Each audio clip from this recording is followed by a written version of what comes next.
You've probably heard the phrase, taking the red pill, originally a metaphor from the Matrix. It's become something much bigger, a symbol for so called awakening, truth seeking, and rejecting mainstream narratives.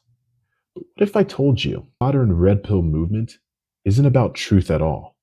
What if it's built on misinformation, propaganda, and a distorted view of the world that does more harm than good? In this video, we're going to break down the dangers of taking the red pill, the propaganda machine behind it, and how misinformation spreads under the guise of waking up. So stay tuned.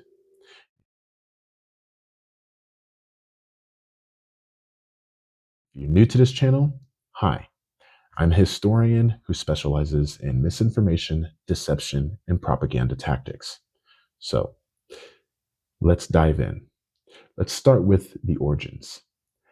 In the Matrix, Neo is given a choice: take the blue pill, remain in ignorance, or take the red pill and learn the harsh truth about reality.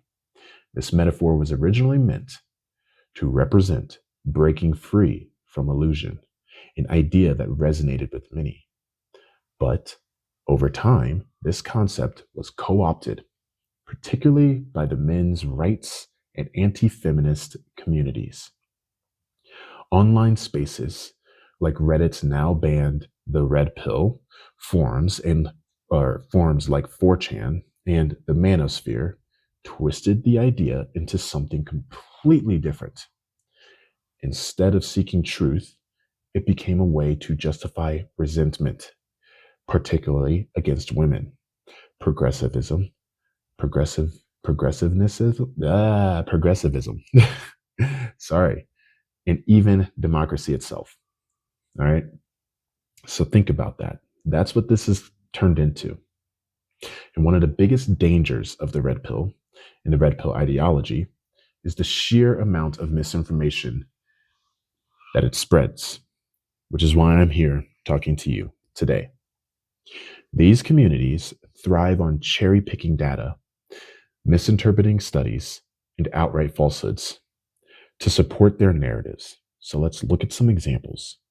Take the claim that women always prefer high value men in the hypergamy, meaning that women will leave a man the moment a better option comes along. Now, while hypergamy is a real sociological concept, it's nowhere near as black and white as red pill influencers claim. Most people, regardless of gender, look for long-term compatibility, emotional connections, and shared values, not just status or wealth. Another dangerous myth is the idea that feminism has ruined society. And this argument is pushed hard in red pill spaces, but it ignores historical context and data. Women entering the workforce, gaining rights, and achieving a higher education levels have not led to a societal collapse. In fact, economies with gender equality tend to perform better. Let me say that again. Economies that have strong gender equality tend to perform better.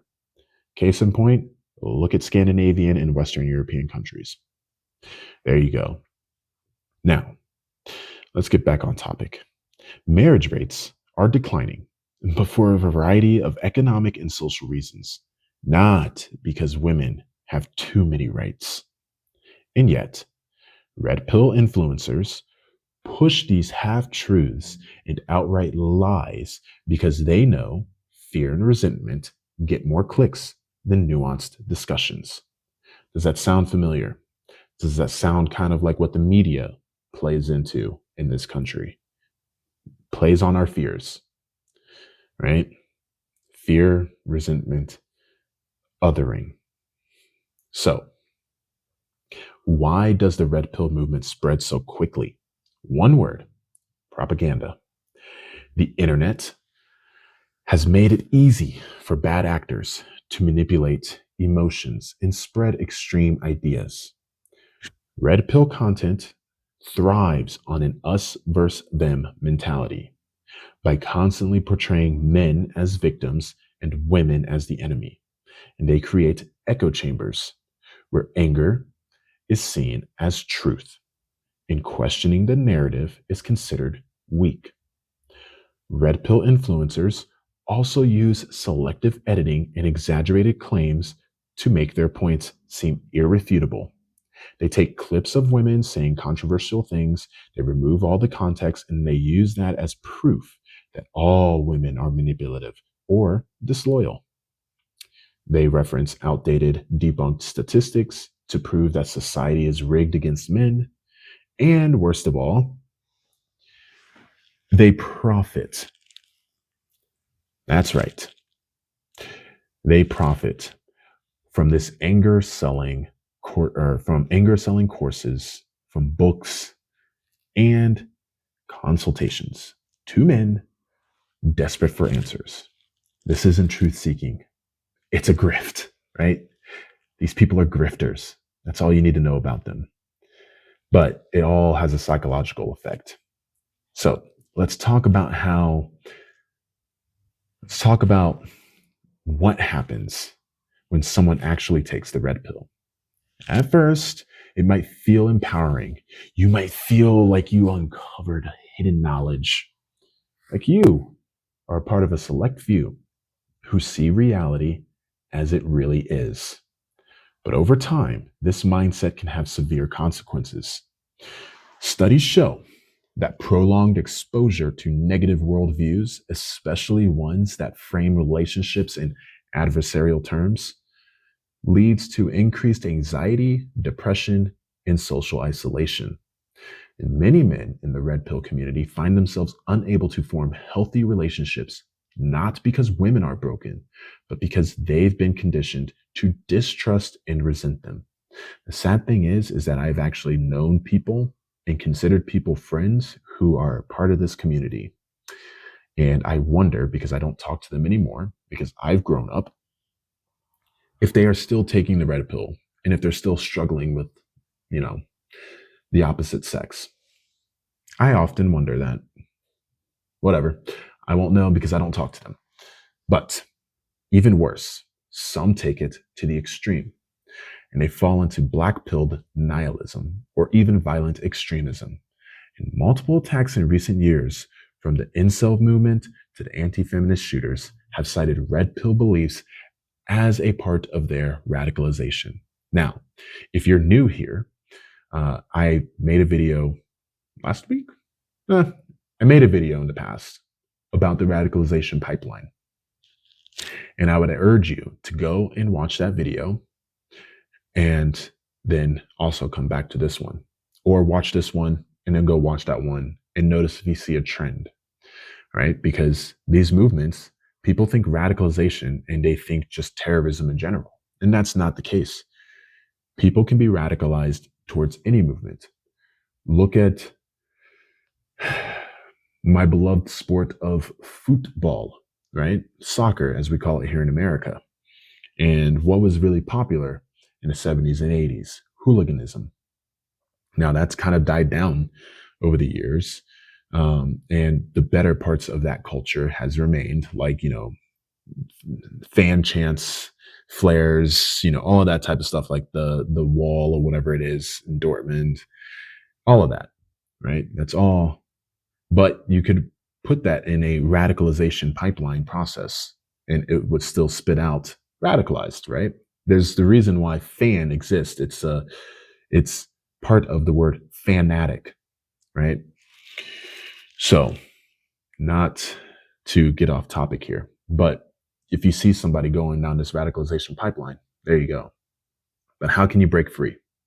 So if the red pill is a lie, what is the alternative? How do you break free? First, you have to recognize the personal struggles are real, but blaming an entire gender or society won't solve them. If you're struggling with dating, self-improvement is great, but not the toxic blame-filled version that the red pill sells.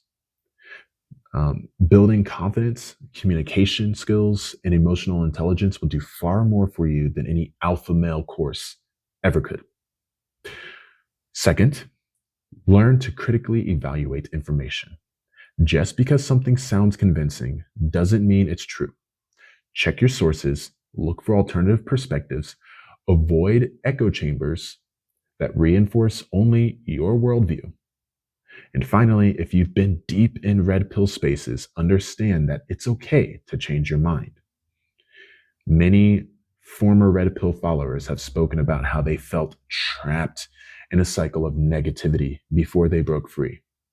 The real awakening isn't about resenting others, it's about understanding yourself and the world in a way that leads to real growth. Real growth. Sorry. So, closing thoughts. The red pill claims to be about truth, but in reality, it's a carefully crafted illusion, one that thrives on division, misinformation, and profit. It doesn't empower men, it isolates them. It doesn't expose reality, it distorts it. And if you found yourself pulled into this world, ask yourself, is it making you happier? Is it making your relationships stronger? Or is it just making you angrier? Truth isn't found in resentment. It's found in growth, understanding, and connection. Thanks for watching.